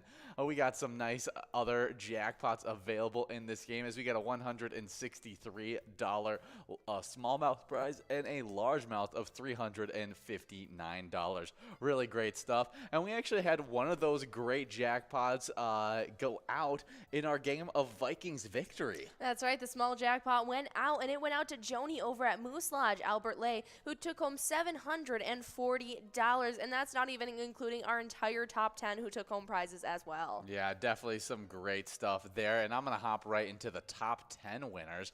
As in 10th place, we had Lil Lucy taking home $20 over at Rounders. 9th place was Key Vo over at Green Mill Shoreview, taking home $20. Then KK in 8th place took home $20 over at Clive's Roadhouse Chaplain. Then over at the Bar and Grill, we had Player taking home $30 in 7th place. In 6th place, we had Bubbatizer at Holding Ford Municipal Liquor Store, taking home $40. 5th place was Newman at VFW Northfield, taking home $40. Another $60 went out to Jules over at Millard's Forest Lake in 4th place. 3rd place was JWW over at Boulevard Bar and Grill, taking home $80. $90 went out to Hot Buns over at Billy's Bar and Grill.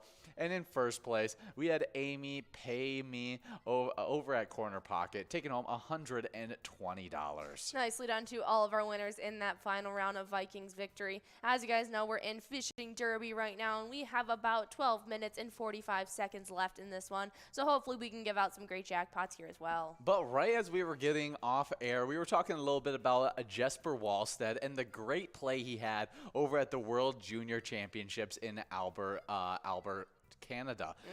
He had a great time, as there was only a 1.62 goal against average during those games and a .939 save percentage during those games. No goalies in the entire tournament put up better statistics, and he was actually named the best goalie at the tournament. That is some really exciting stuff, and so that should be really fun to watch with our Wild. But in the meantime, if you want to show some support for our Wild, you can play our awesome E-Tab game that we've teamed up with them for. Let's go Wild. You can even check out that Slapshot bonus round to take home some huge prizes. It's definitely a great one to go after.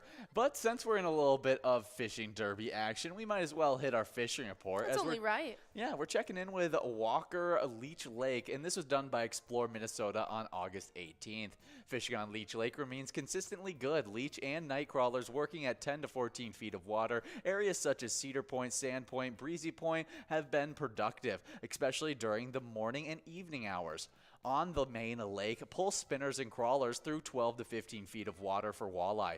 The edge of Big Rock, Huddles, and Annex Reefs have offered the most consistent action. Smallmouth bass are also active in these areas, responding to swim baits and leeches under a bobber on top of reefs with boulders. In the evening, troll a number 7 shad wrap in crayfish or purple through these areas for lots of fun, fast action. Water temperatures are at the high 60s. All right, that's some really exciting stuff. But as you guys are out there playing with us, Joni, if you're watching us right now, send us a player picture of you taking home that huge jackpot. That is a great one to see. And any of you guys out there playing right now, whether you're having a blast, taking home some cash, or just want to show your smiling face, we would love to see it. You can send in all those amazing player pictures directly to us on Facebook, emailing them us to jackpots@pilotgames, as well as you can share them on any of your social medias with the hashtag Pilot Games. Yeah, we love those player picks, so make sure you guys continue to send those in. But heading back to this game of Fishing Derby, we have Silly Sir in first place. We'll see if they can hold on to it, as we still got a lot of plays left in this game. Second place is Jeff, third place is Angie, fourth place is Tracy, and fifth place is Her Ring. Maybe he's trying to win her ring by getting some cash. Take home $359 and a first place prize. That could definitely go towards the ring fund. Sixth place is is her ring getting bumped back. 7th place is Joff22295. 8th place is Ricky. And in 9th place, we had Am. Absolutely, guys. Get the rest of those plays in. If you guys have under 10 minutes left in this round, but hopefully we can give out some of these jackpots. We got that $163 small one and that $353 large one. Oh, yeah. But while you guys are getting after, we have a little bit of Vikings news to hop into, and some good Vikings news, as the Minnesota Vikings are expected to receive some reinforcements for their season opener, as Kevin O'Connell expects tight end Irv Smith Jr. and rookie cornerback Andrew Booth Jr. to recover from their injuries to play September 11th in the September 11th showdown with the Green Bay Packers.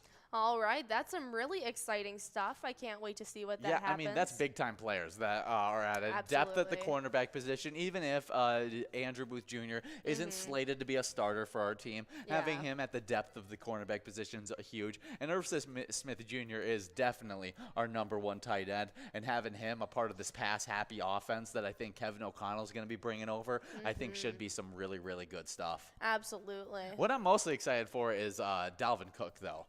If you haven't made your fantasy draft yet, draft Dalvin Cook, because Dalvin Cook is now a part of an offense that at one point when Todd Gurley, another elite running back, which I think has some similar skill sets to Dalvin Cook, received a bunch of receptions during his play in that offense. I think Dalvin Cook may see a huge increase in his receptions and maybe take a step back in yards-wise, but I think if he's making it up with receiving yards, all good for me.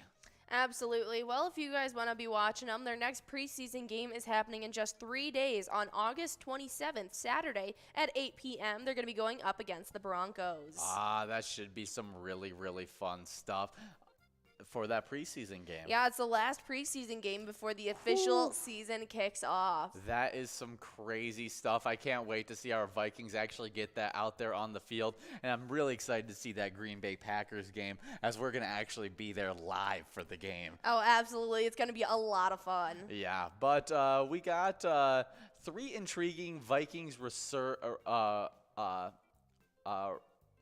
reserves making PFF Team of the Week. All right. That's huge stuff that guys who are backups on this squad are getting on that list. And let's see who was able to make it. As Week 2 NFL preseason is in the books, Minnesota Vikings play of several players has been dissected and evaluated. One of the most notable groups of those evaluations, Pro Football Focus, which even grades performances during the preseason games. Each week, they put out their best, the best players during that week. And let's see which Vikings players made the PFF Team of the Week. The first Vikings player to make the team was Nick Moose, a tight end who caught all 3 of his targets in the game and was tied for most receiving yards by a Minnesota player with 29. And he also looked like a really solid blocker. Next is offensive lineman Austin Schultman. He made the list, and he was playing center during his contest. And finally, with no surprise, T.Y. McGill was the final Vikings player to make the list. The defensive lineman who was disrupted for the second preseason week in a row, notching 5 total tackles and 1.5 sacks on the day. What a great night for Ty McGill. That seems like a stage name. Ty McGill? Yeah. It does feel like a stage name. But hey, you know, he's just born for stardom, I guess. Absolutely. Seems to be. Yeah, so we'll see if some of those players can show out for us actually during the regular season, or if they're just going to be some really nice depth adds for our team. Absolutely. And what better time than to have Go Vikes take over first place? Yeah, definitely a great one. Right as we're talking about the Vikings news, we have a great E-Tab game that's Team Vikings, though we've already talked a little bit about it, but it's Vikings victory, and you guys can pick a letter in the skull bonus and win some really big prizes. Oh, yeah. You got USA Bank Stadium in the background, a nice Viking flipping Flippin' Milner. a football hammer. Yeah, football Mjolnir. I don't know what that would be called at that point. But we do have just 5 minutes left in this game, so make sure you guys continue to get all those plays in, as we got Go Vikes in first place. We'll see if they can hold on to it. Silly Sirs in second. Third place is Jeff. Fourth place is Angie. And fifth place is me, 23. Now let's check out who's in sixth place. And in 6th place, we got T. McGee. 7th place is Tracy. 8th place is Double D, and in 9th place, we got Ricky. That is some really exciting stuff, but you guys have just under 5 minutes left in this round of Fishing Derby, and we have some really exciting celebrity birthdays to talk about with you guys. Our first one is in 1899, as it is Jorge Luis Borges, the Argentine writer of fiction and essays known for his work in Labyrinths. Really cool stuff. Yeah, I'm not familiar with his work, but seems to be a big-time author. Yeah, he was a short story writer and an essayist, a poet, and a translator, and a key figure in Spanish language and international literature. Really, really cool. Mm-hmm. Yeah, I mean, he's done a lot of different works, but I would like to know a little bit more about Labyrinth, as that was the one that they highlighted on this one. And Labyrinth is an anthology of short stories and essays by the writer Jorge Luis Borges. It was translated into English, published soon after Borges won the International Publishers Prize with Samuel Beckett. Yeah, his most favorite works include the Universal History of Infamy that was written in 1935. We have Fictions in 1944. We have the Aleph in 1949, and the Book of Sand in 1975. All of them deal with fictional places and toy with the idea of infamy and mythical creatures that emerge the reader in magical worlds. That's really cool. Yeah. Yeah, seems like a really interesting author. Mm-hmm. Yeah, it looks like Labyrinth. It holds a few different short stories. It's got Inferno, I-32, Paradiso, XXXI, 108, Ragnarok 2, Parable of Cervantes and Quixote. Yeah, The Witness, A Problem, Borges and I, and Everything and Nothing. Yeah, he uses different play on words with labyrinths, mirrors, chess games, and even detective stories to create a complex intellectual landscape. With his language that is clear with ironic undertones, he presents the most fantastic of scenes in simple terms, seducing us into the way of the forked pathway of his seemingly infinite imagination. That's really cool stuff. Happy birthday, Jorge Luis Borges. Next up, born in 1950, we got Tim White, an American, how do you say this again? Paleoanthropologist. Yeah, paleoanthropologist, best known for leading the team which discovered Artie, the type of specimen that is a 4.4 million year old likely human ancestor. Yeah, it's kind of one of those primal skulls that have more ape DNA in it, but it definitely resembles what could be evolved into the human skull. Yeah, it's super, super interesting stuff. It's super strange. He was a professor of integrative biology at the University of California, Berkeley. He is best known for leading the team which discovered Artie, the type of specimen. And, yeah.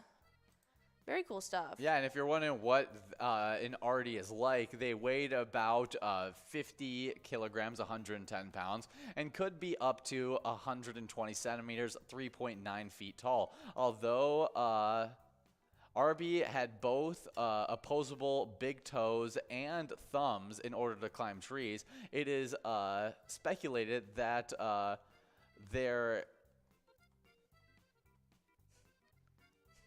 I'm trying to figure out if she was because of the way that she was built, it enabled her to bear more offspring than the average Interesting. mammal, I guess. Very cool stuff. Yeah, and apparently Artie, the one that they found, was a female. All right. Very cool stuff. He's also worked on various cumulative works and published many, many different theses and books about different topics having to do with evolution. That's really interesting stuff. Well, happy birthday, Tim White. Next up, born in 1952, we got Mike Shanahan, an American football coach who's coached a few different teams, but most iconically, the Denver Broncos. Yeah, he was the coach of the Denver Broncos from 1995 to 2008. Let's see. He also was the coach for the Washington Commanders from 2010 to 2013. Yeah, he is a finalist for the Hall of Fame. And definitely belongs in the Hall of Fame, as he in 2008 became Denver's all-time winningest coach with 146 overall wins. In 1972, a piercingly hard hit on the practice field ruptured one of his kidneys, causing his heart to stop for 30 seconds, nearly killing him. That is crazy. Still kept on coaching. Yeah. We do have Go Vikes over at VFW Columbia Heights, taking home $63 on that first place prize.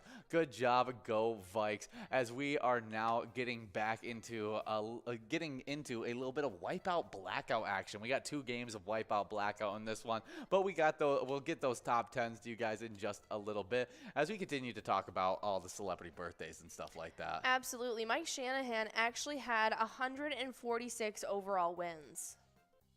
Huh? He had 146 overall wins. Wow. And Hall of Fame coach Bill Cowher said in 2020 that Mike Shanahan belongs in the Hall of Fame. Yeah, I think I agree with him on that one. He's a very, very good coach and is widely, part of one of the best coaching families, as he's got Kyle Shanahan as his kid, who's ended up being very, very successful for the 49ers. Yeah, that's some really exciting stuff. Well, happy birthday, Mike Shanahan. There's a whole Mike Shanahan coaching tree, too. I want to know. Really? Who coaching tree? Yeah, that's some really exciting stuff. You guys have just under 4 minutes to get enrolled in this next round of Wipeout Blackout. We got 2 rounds of this before we'll let you guys loose for your final hour of Skull Bingo. But we are going to be taking a peek at this coaching tree. Oh my gosh, Sean McVay came from him? Yeah, you got Sean McVay, Kyle Shanahan, his kid, and Matt LaFleur, the head coach for the Green Bay Packers. Yeah. They're all, Mike Shanahan guys. Very cool. Yeah. So those 3 guys are I think a lot of people would say are the 3 best young coaches in the NFL right now. I was gonna say, and don't we have someone who came from Sean McVay's team? Yeah, so he's a disciple of Sean McVay, so is a disciple, I guess, of the Mike Shanahan system as well. Yeah. But is now I feel like Sean McVay has his own coaching tree yeah. because he's got the Bengals head coach who just took over, and then now you're seeing Kevin O'Connell take over the Vikings. If he can be successful as well, he's really already cool. even though he's so young, he already has a coaching tree of his own.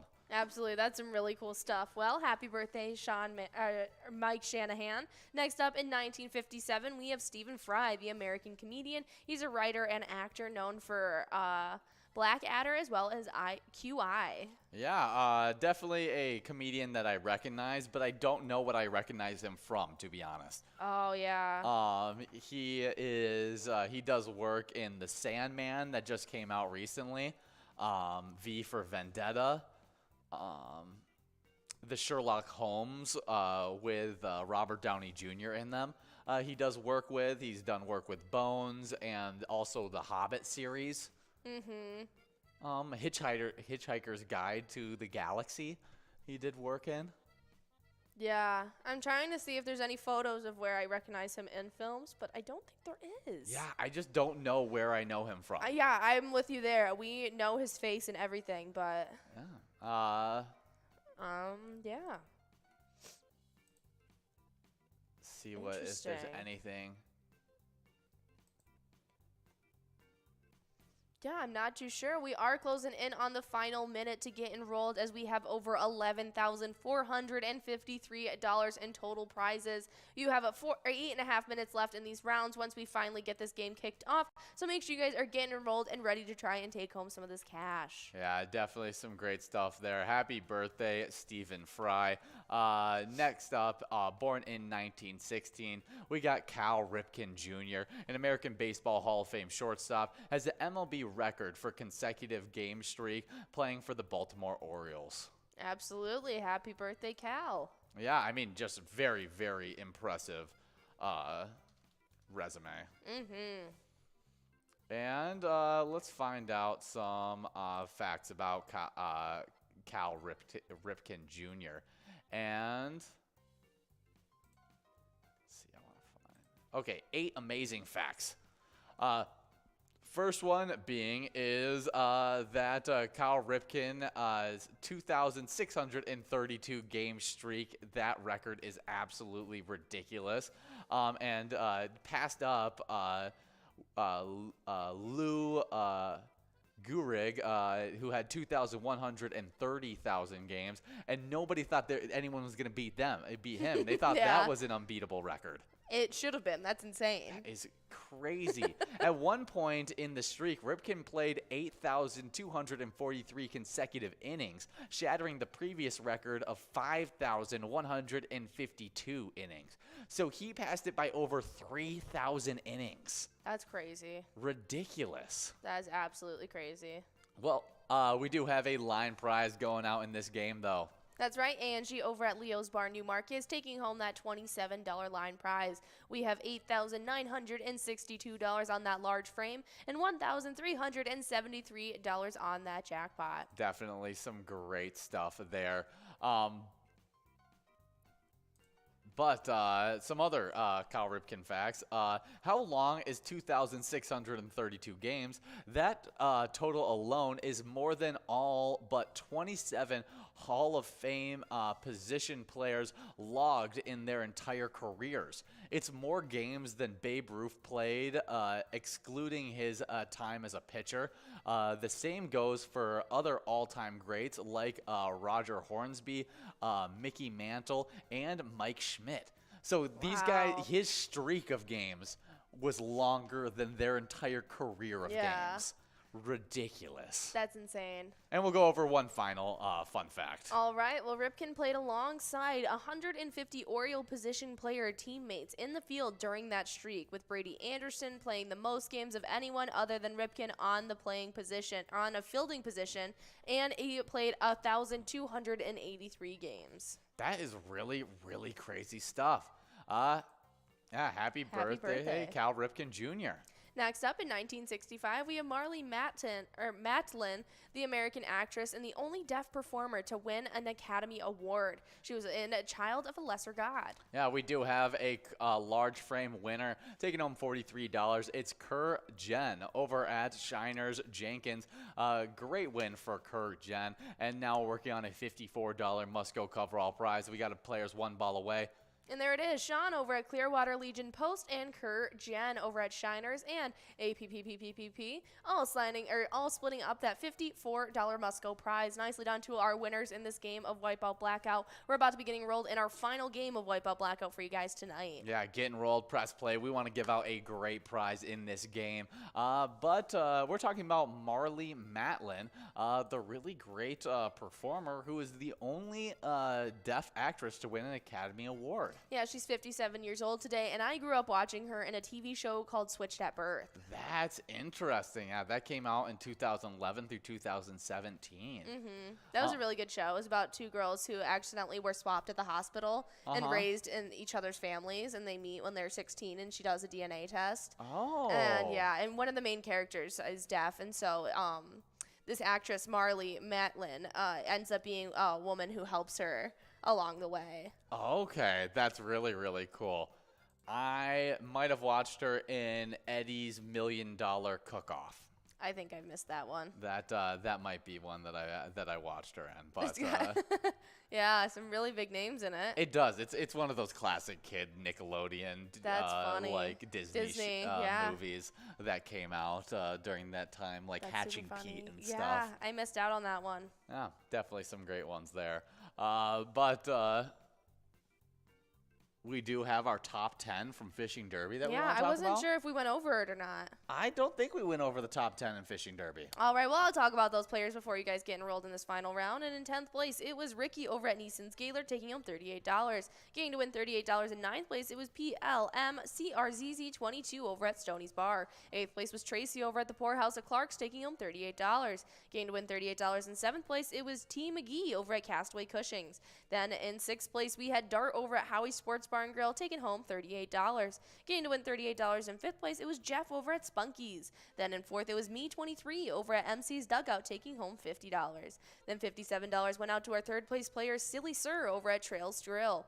Then in second, it was Angie over at Leo's Bar Newmarket taking home $57. And in first place, it was Go Vikes over at VFW Columbia Heights taking home $63. Yeah, definitely some great stuff there. Good job getting those wins. And we just got 15 seconds before we are in this final game of Wipeout Blackout. $11,000 of total prizes. And next celebrity birthday, born in 1977, big-time author John Green, who wrote The Fault in Our Stars and a bunch of other Looking books. for Alaska, Paper Plane Town, so many more. Oh yeah, big-time author. Absolutely. Well, in 1986, we had Adrian Foster, the American football running back. He played for the Texas Houstons and the Miami Dolphins.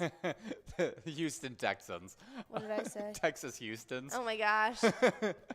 You know what I meant. Yeah, I did. But yeah, Arian Foster, super entertaining running back. That just a career. If his career didn't get cut short as early as it did, just due to injuries and stuff like that, he would have been a really, really good running back for a long time. Next up, born in 1988, we got Rupert Grint, an English actor, a part of the Harry Potter series. Yes, he's Ron Weasley. Yes, Ron Weasley. We got Rio Lou over at Chanticleer Pizza Maple Grove taking home that $27 line prize. Oh yeah, we do have a little bit of Timberwolves as the team announced yesterday that they're signing forward CJ Elby, formerly of the Portland Trails Blazers, and Luka Garza, formerly of the Detroit Pistons. Both joined the Wolves on Exhibit 10 contracts, according to KSTP's Darren Wolfson.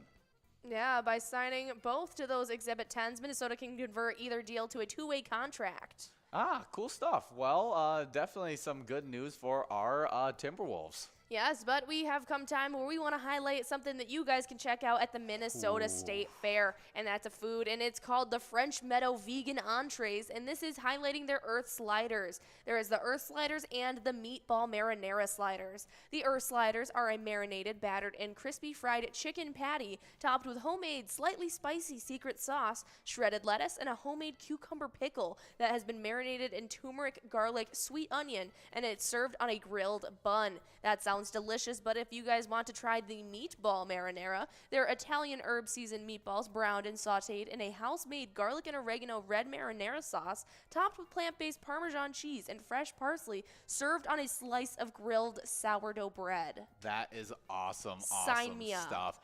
We do have Matt Ang over at VFW Zumbrota taking home $43, and you can find that over at the French Meadow Bakery and Cafe over at the north side of Carnes Avenue between Nelson and Underwood Street. We do have Jeff over at Spunky's taking home that $54 Musco prize. Our final prize winners of this MegaSota, our Twins Wednesday, I should say. But we have come time where we want to highlight a very important player and the charity they supported while playing. Mad Dog over at Boudreaux's Bar 2 took home $18,372, and every player at Boudreaux's Bar 2 is supporting the Granite City Lumberjack Incorporated MNG. Their mission is to provide an atmosphere that will enhance the development of top junior hockey players from around the world. That is a great jackpot going out to Mad Dog, and an even better charity to support. You guys are about to jump into another hour of Skull Bingo to end off your night. Thanks, you guys, for sticking around, and remember, when you play Pilot games, your community wins. See ya.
Hey guys, and we love playing our lunchtime bingo. Right now during lunchtime, we're playing Twins Bingo, where you guys earn points towards the twiking zone. That's right, and things have been going crazy on the player side of things, so I'm going to jump right in. And in 10th place, we got Puts over at Knuckleheads Bar and Grill, sitting with 34,000 points. With 36,000 points in 9th place, we got Juicy Loser at VFW Columbia Heights.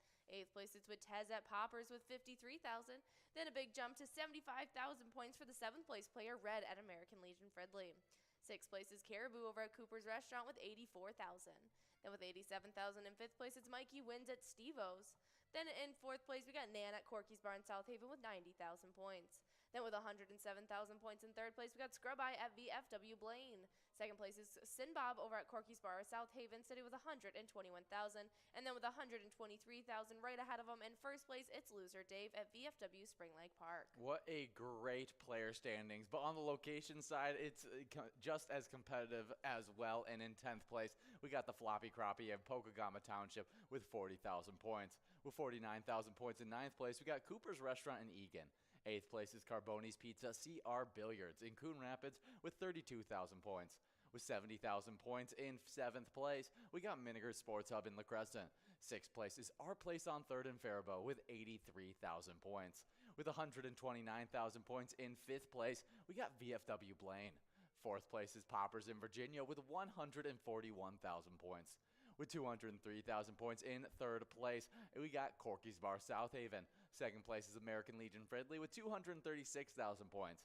And with a whopping 305,000 points so far in this season 12, sitting in 1st place, we got VFW Spring Lake Park. That is some pretty that is some pretty impressive stuff happening right there. But make sure you guys are coming out each and every day from 12 to 1 to try your hand at the lunchtime bingo, whether it be Twins Bingo or Vikings Bingo.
Hey guys, we love our happy hour show. It happens each and every day from 4 to 6, where we're live for you guys for 2 hours to play some awesome games with you. Oh, yeah, and our standings sit like this. In 10th place, we got a three-way tie between Wolfstein at Carboni's Pizza, CR Billiards, Crazy Kid over at the Tasty Pizza Hangar 45, and Jay Surma over at Grumpy's Bar and Grill in Roseville. They all have 10,000 points. With 11,000 points, we have a three-way tie in 7th place between Dustball 75 at Charlie's Sports Bar and Grill, Tesla at Friends Bar and Restaurant, and Kirby over at American Legion Fridley. 6th place is Lucky Ride over at South Street Saloon with 12,000 points. 5th place is Chica over at Willie McCoy's of Andover with 13,000 points. With 15,000 points in 4th place, we got Billany over at VFW Blaine. 3rd place is O Lars over at Onomia Vets Club with 17,000 points. Now with 20,000 points in 2nd place, we got Brother Nate over at Carboni's Pizza Sports Bar, Burnsville. And then number 1 player, it's Funk over at Carboni's Pizza, CR Billiards with 38,000 points. Absolutely. Well, on the location side of things, in 10th place, we got Dugout Bar and Grill in Bethel with 16,000 points. 8th place, we have a tie between Barrel House Bar and Cafe in Coon Rapids and Willie McCoy's of Andover, both with 17,000. With 19,000 points in 7th place, it's Carboni's Pizza and Sports Bar, Burnsville.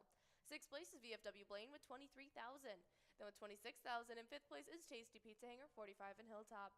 4th place is American Legion Fridley with 33,000. Then in 3rd, we got VFW Spring Lake Park with 44,000.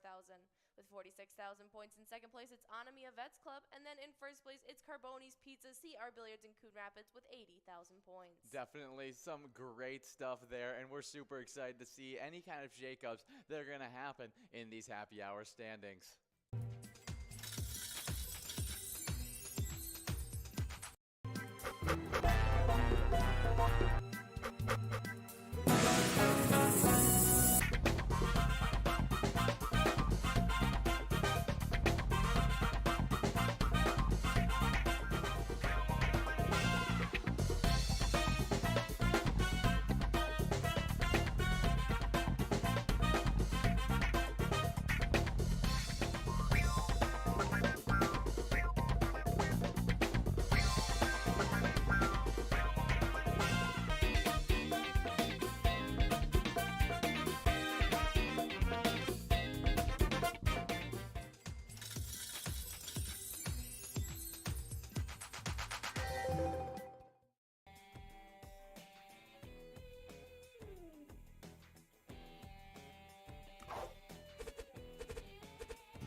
Our mission is to serve the community. Pilot Games has given us the opportunity to provide those resources and so forth that we need to our schools, to our fire department, to our library, to organizations that help the hungry. All of those are all made possible by the Pilot Games organization. Hey guys, we love our specialty nights. You can check those out on Tuesdays and Wednesdays for MegaSota Game Night as well as TwinsWinsDay, and those are your only chances at earning some PGO points. Yeah, and on those players' side of the standings, these players have been earning points all season 12, and in 10th place, we got Panda over at the roadside with 276,105 points. With 277,540 points in 9th place, we got Sarah Honey at VFW Austin. 8th place is Bucks over at Rustic Saloon with 291,405 points. With 309,600 points in 7th place, we got Diesel over at Eagle St. James. 6th place is Sloppy over at Malone's Bar and Grill with 337,130 points. With 343,510 points in 5th place, we got Devoided over at the roadside. 4th place is Keith over at Billy's Rockford with 370,000 points. With 400,705 points in third place, we got Keeves over at Clearwater Corners. Second place is Bergar over at Rusty Nail Thief River Falls with 420,530 points. With 498,490 points in first place, though, we got Forget You D over at Eagles Austin. Absolutely. Well, on the location side of things, in 10th place, we have Corner Pocket and Rice with 1,054,780 points. With 1,119,905 points in 9th place, it's American Legion Fridley. 8th place is Clancy's on Island Lake in Park Rapids with 1,143,509 points. With 1,235,170 points in 7th place, it's Rusty Nail Thief River Falls. 6th place is Billy's Rockford, sitting with 1,259,940 points. Both 1,354,820 points. In 5th place, it's Miltona Liquor Store. 4th place is VFW Northfield with 1,453,030 points. Now with 1,717,805 points in 3rd place, it's Howie Sports Bar and Grill in St. Cloud. 2nd place is Mabel Liquor Store as they sit with 1,765,855 points. And in 1st place, we have Poppers in Virginia holding on to 1st place for another week, sitting with 1,918,675 points. Yeah, well, if you guys want to be joining up in these standings, make sure you're coming out for Tuesday and Wednesday night, as well as being signed up at pgl.world and becoming a member of our league.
There it is, 53 balls.